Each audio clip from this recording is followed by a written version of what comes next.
Or if you buy a new car, like you mentioned, or new appliances, something like that, those debts could lower the amount that you get qualified for. Also, if you charge up some credit cards to buy some presents, sometimes increasing that balance when it gets closer to your high credit limit, that does lower your credit score as well. So be careful, if you do want to buy.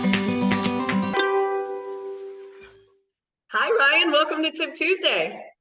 Hello, Dana. Thanks for having me again. Love doing these. I know, me too. And happy holidays. Can you believe it's December? I can't believe it already. This year flew by. I know it did.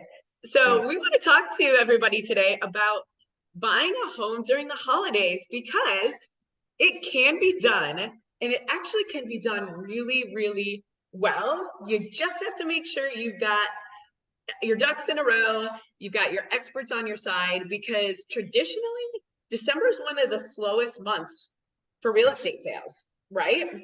So buyers, you have a better option of getting your dream home at a better price with probably more favorable terms.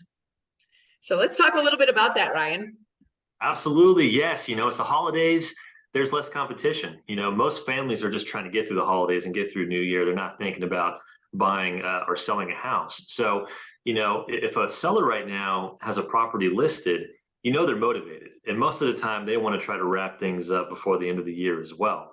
And on top of that, rates are a little higher right now. There's more inventory that crept up a little bit this year. So it's a great time to have that negotiating power to get the best deal possible.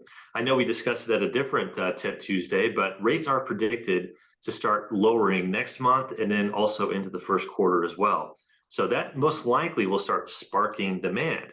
So it's a great time to get in right now. You could always refinance when rates drop next year, but to get a bargain, buying during the holidays is a great option. And all I just have to say is just be careful of your spending. Yes. Yes.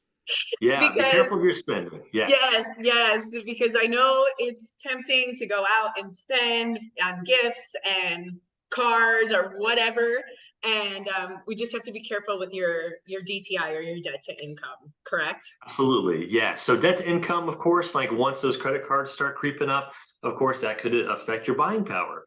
Or if you buy a new car, like you mentioned, or new appliances, something like that, those debts could lower the amount that you get qualified for. Also, if you charge up some credit cards to buy some presents, sometimes increasing that balance when it gets closer to your high credit limit, that does lower your credit score as well. So be careful. If you do want to buy, definitely look out for that spending, and also consult your loan officer like myself.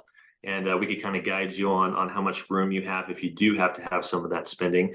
And on top of that, another great reason to try to close before the new year is you do have some tax advantages. There are write-offs if you pay extra closing costs to buy down your interest rate, which a lot of people are doing right now. You could write some of that off. You could write some of your taxes and your interest that you prepay at closing as well. So there's an advantage to that as well. So it's a great time to buy regardless of what you hear.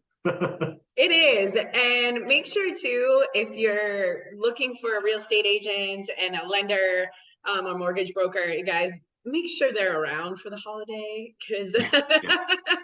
Most of them are clocked out a little bit, but Dana and I are working. we We'll are be here working, for you. you guys. We are working for you. So we'll put all of our contact information in our show notes. And that is our holiday Tip Tuesday, you guys. So enjoy the holidays and reach out if you are ready to buy a home with Ryan and I. Bye, Thanks, Ryan. Dana. Thanks, everyone. Bye-bye.